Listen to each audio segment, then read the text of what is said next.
This is it, guys. 2017 300 R. It's pretty stock as far as, well, I did have to put a pipe on it. I did settle for an ollie because that's all Slavens had locally, and my other one had a dented header on it, and I couldn't get the bike jetted right. For whatever reason, where the dent was made the bike run really rich up top. I yanked the oil injection off because that was also making jetting kind of weird. As soon as I pulled that off, even with the dented header, it became easier to jet. Like, it felt the same all the time. So I think mine was malfunctioning a little bit. Like, when I wide open throttled it, I think it was just dumping in too much oil. And now I'm running 60-1. And I'm good with that. For sure didn't tighten up any of my plastics when I did my jetting, so that's not good. And I lost a screw. I have a million of those, so we'll fix that later. So disregard the missing screw, and my fairing's just flapping around here like an asshole.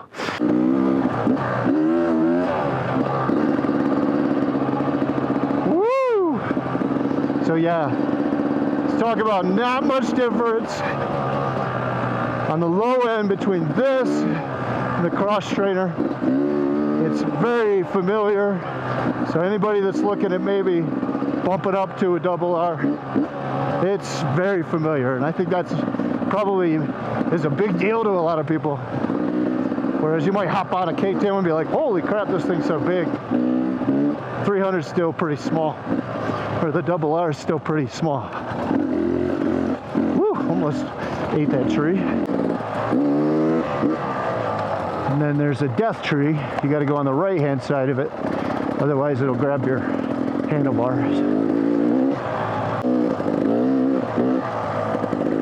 Get a little decent hill climb here.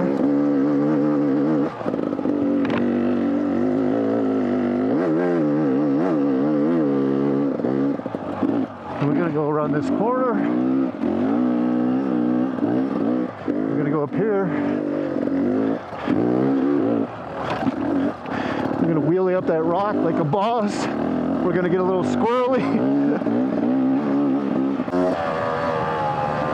Tree!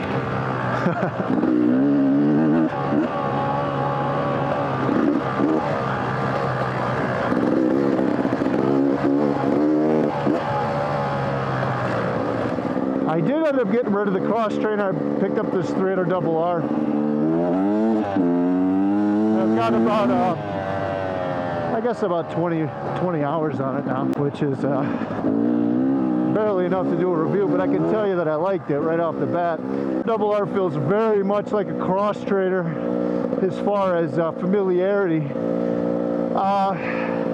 It's a little bit bigger, a little wider at the knee. If you're on a cross trainer because you're like under 5'7", let's say, this might feel a little big, but all in all, it feels pretty good.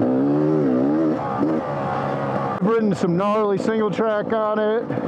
I'll tell you what, I love the way it handles. A lot of people hate this Sachs suspension. I love this thing. I like the Sachs suspension. I'm a Sachs believer. But I've been riding on one for years, so it's like I'm comfortable with it. I'm used to it. I don't want to adapt to anything else. It's a big reason why I wanted a 2017. Had that Sachs suspension I liked. Had a Kickstarter, which was probably the main reason. Sick of having I don't want to buy a Kickstarter as a backup for a electric start bike. And this one, 2017 Beta R still had a Kickstarter. Hey man, fucked up my kicker.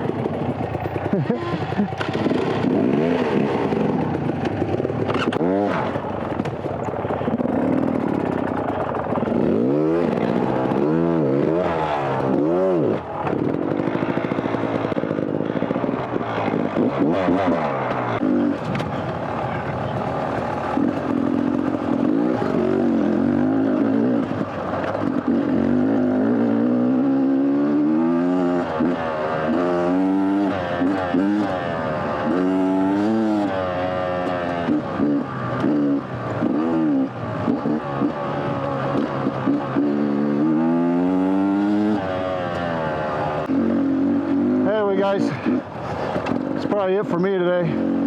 Got real life stuff I gotta go do. So, peace.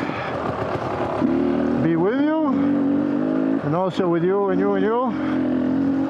And see you guys soon.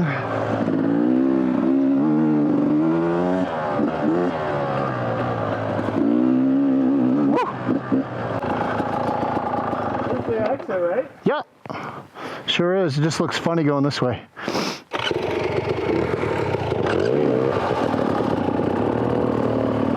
Old wheel stuck on trees. I love this bike, not gonna lie to you. It feels very familiar. Coming off a cross trainer under the double R's is very familiar. It definitely kind of fills the void between a bike that you could ride on trails and a wicked fast 250. It's really right in the middle. As much as I'd like to have all the bikes, it's tough. It's tough. So I'd rather just get really good on one as opposed to riding them all. Anyway, so all right guys, peace out.